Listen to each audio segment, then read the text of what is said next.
Dat. This is Martine, your host, and this is your Haitian American show all about Koze Fanm Pawol. Mais what pensez qu'on y a là? Ça Martine a parlé là.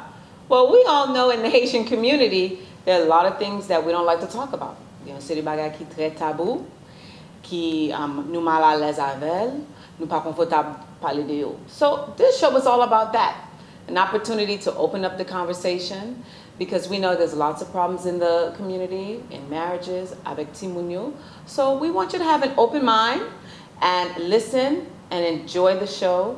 And so before we get started, we're going to take a small break. Before we go to the break, the segment coming up is Koze Fanm Pawol Gason. See you when we get back. I'm finished, chérie. Quand on go crise en dedans moi, besoin faire crise la sortie. Pourquoi do ça? Pourquoi do ça, Simeon? I can't take it anymore. Sexless is by far the #1 marriage complaint searched on Google. Experts define a marriage as sexless if the couple is getting it on less than 10 times a year. The top infidelity website, Ashley Madison, tells us 58% of men and 40% of women say the main reason they cheat is due to a lack of sex in their primary relationship. So nous tendez ça yo dit là. So pensez même. So Steph, what do you think? Laissez moi expliquer comment gagner. Ça m'a dit là première là parce que nous avons tendance blâmer garçon. Vous bagay qui gagne dans le mariage le plus souvent I'm just gonna talk in general. And then it's son bagay qui existait dans mariage boudoir ko fia go bagay qui vous poser depuis le marié ou pas comme côté jouer moumou. Et puis son moment où on a calé moumou. So what you're saying that we're not sexy anymore once we get married? We're not sexy? Non, ça peut se mettre d'amis. So pour nous gérer sexy nous, c'est ça? Pour gérer sexy, mais le problème qu'il faut poser, c'est moumou, un gros problème avec. De vous marier, tout l'autre sorti avec Fia, ou pas jamais moumou. Fia pas jamais moumou, petit bout de canson, petit Victoria Secret sous lit, tout bagage ça. Et mais sans tapito, you been, you know, tutuni. I mean, so say what it is. What is it?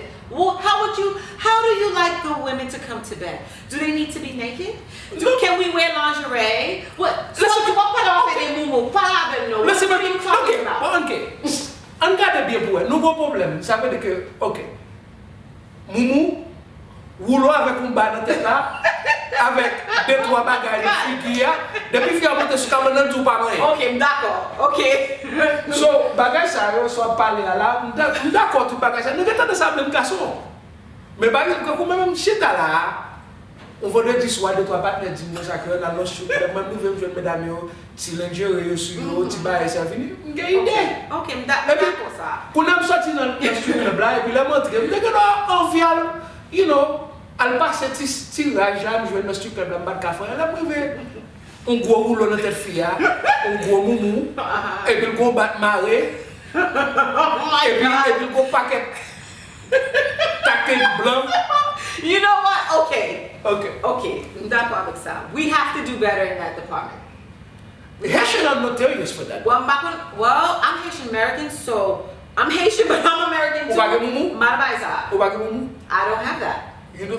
I don't own one. Okay.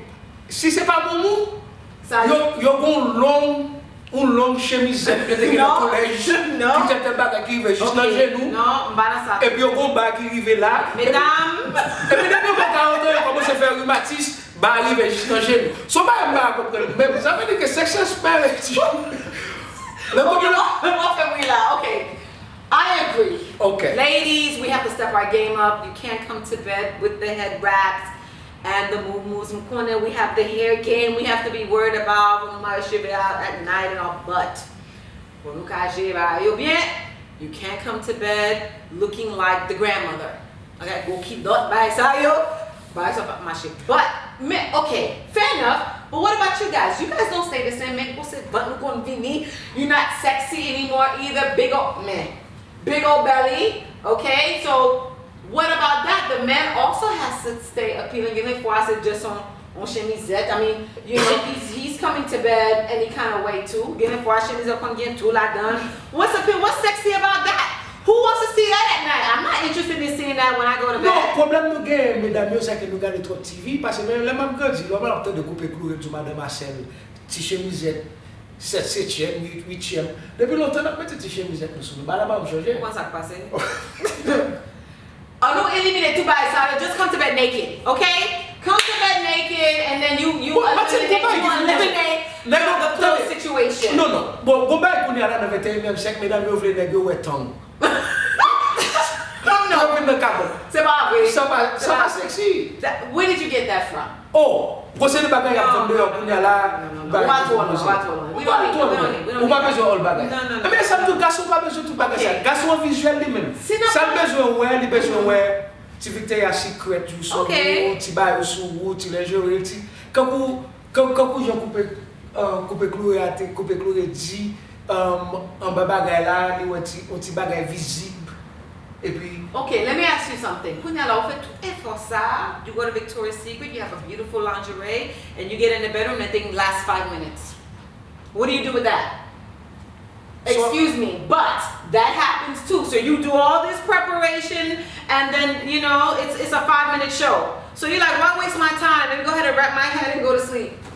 But 6 minutes is better than sexless. C'est pas 6 minutes. Parce que bon la journée grivée, par exemple. Bon, je vais comprendre soit parler donc on a qui 22 ans, on suppose que tout stamina sur.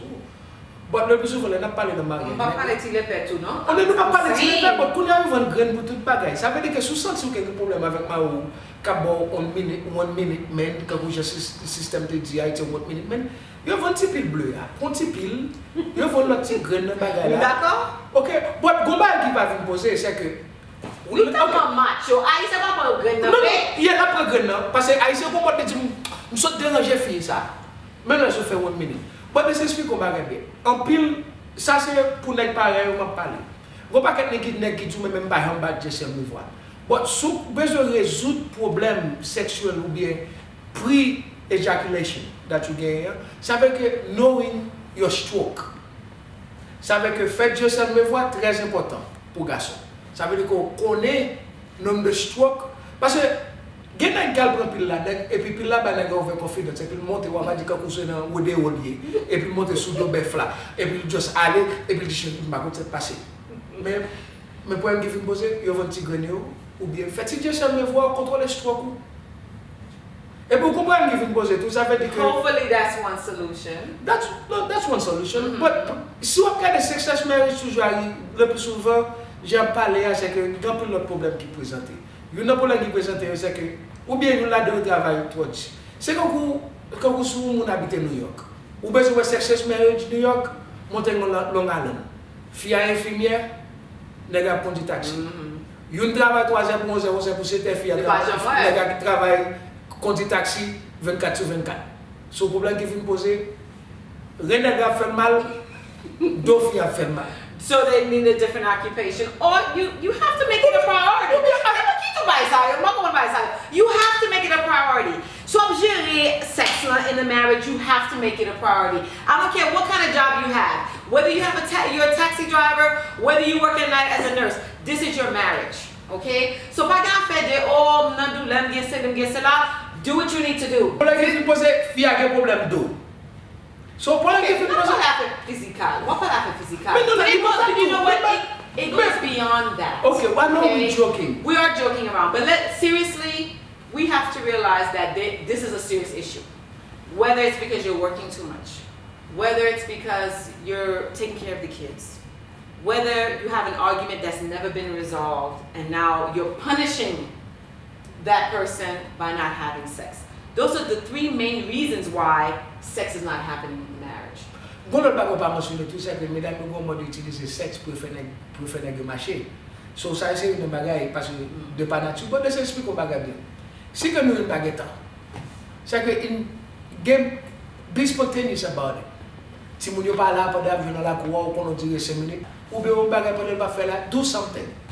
Parce que pour un qui vient poser, même pour un qui vient poser, c'est que à part de moumou, de tête maria, de rouleau, il y a nego comme d'ailleurs dans l'âge tout, il commence à moxis. Ça veut dire que mes gauches sur cette noyau il va juste dans genou et puis Même yo même tout pas contre côté. Garçon haïtien pour même je m'en parle de mon tout. C'est des garçons haïtiens qui je nous sais des garçons méchants tout. Garçon même longueur avec chaussette. Avec ça, n'a pas un petit pause. Rebranché. Hi. Meet Anita, Put olive oil in there, please. busy mother of 4, happily married to her high school sweetheart Alton. How is it? Amazing. She's enjoying what seems like a perfect suburban life in Phoenix, Arizona. Always on the go in my little SUV with my little people. But there's more to her story, Bye, bud. Have a good practice, okay? and once we're out of the house, she makes a shocking confession to me. Okay, Anita, we're away from your husband. We can talk girl to girl. Sure. How bad did it get? It In the was- bedroom. I mean, it was bad because A secret so many American couples are afraid to admit. She was living in a sexless marriage. How long was the dry spell? 4 years. 4 years where you thought, this is not the sex life I want. This is a red flag. Like, what happened? Yeah, that's a big red flag. Absolutely. It's unacceptable. Hi, my name is April, and I'm the Peaceful Wife. Today I'd like to talk about something that is actually a sin, but many of us, even as Christian women, are not aware of this. So I want to start in 1 Corinthians chapter 7. And Paul is writing to the people in Corinth, and they obviously wrote him questions, and we don't have the questions that they asked. So we're kind of just hearing one side of the phone conversation here. But he says, it is good for a man not to marry, but since there is so much immorality, each man should have his own wife, and each woman her own husband. The husband should fulfill his marital duty to his wife, and likewise the wife to her husband. The wife's body does not belong to her alone, but also to her husband. In the same way, the husband's body does not belong to him alone, but also to his wife. Do not deprive each other, except by mutual consent, and for a time, so that you may devote yourselves to prayer. Then come together again so that Satan will not tempt you because of your lack of self-control. Mes amis, I hope you've been tuning in to Epi Dat. Koze Fanm Pawol Gason même. T'es chaud champi la soya. So Steph, what final thoughts do you have on sexless marriage? Bon, you know pas m'a dit OK, nous déterminer que il y a un problème physique, il y a un problème mental. Ça veut dire que pour me poser que sexe thérapie que tout bagaille. Mais si c'est pas coïncidence par le fait qu'on peut démonter descendre ou après excuse ou travail trop dur, pas oublier l'on pas gérer, gon moun k'ap gérer le pour. Baga là c'est même genre l'on regarde Barcelona ensemble avec Real Madrid. C'est que toujours des réservistes. Gon qui toujours sous banc, capitaine qui pour jouer là pour. C'est ça. So, ou rate gol. Il a fait gol pour. So c'est bon même jouer défense. C'est agent pour jouer défense ça, gérer cabane. Thank you, Sister. Great feedback. Eh bien, I would like to share with the ladies. Mesdames, it's important pour nous gérer sexy. What does that mean? You have to come with the lingerie. You can't come to the bedroom looking like an old lady. Nothing on the hair. Be sexy with it. You know how to do that. There's plenty of places to get the lingerie. Monsieur, take your time with your ladies. Because again, some of you don't last very long. So you need foreplay. You need to caress your woman. You need to make sure you take the time beforehand to make it worth her while too. So with that being said, we're going to end the show. I hope you enjoyed it. Stay tuned for next week's show. It'll be just as hot as this one. Epi, that's it. See you next week. Combien de temps que avancé, mais Chérie, nous avons 12 ans ensemble. dans 12 ans, est-ce qu'on peut dire combien de fois on fait vidi? Si, mais depuis que je connais ma voix, chaque fois que la relation avance, good morning, good night. Je ne peux pas faire ça moi-même. Même tu veux, on va vraiment, même tu veux, on te ramène. C'est pour un petit bœuf à prier comme ça.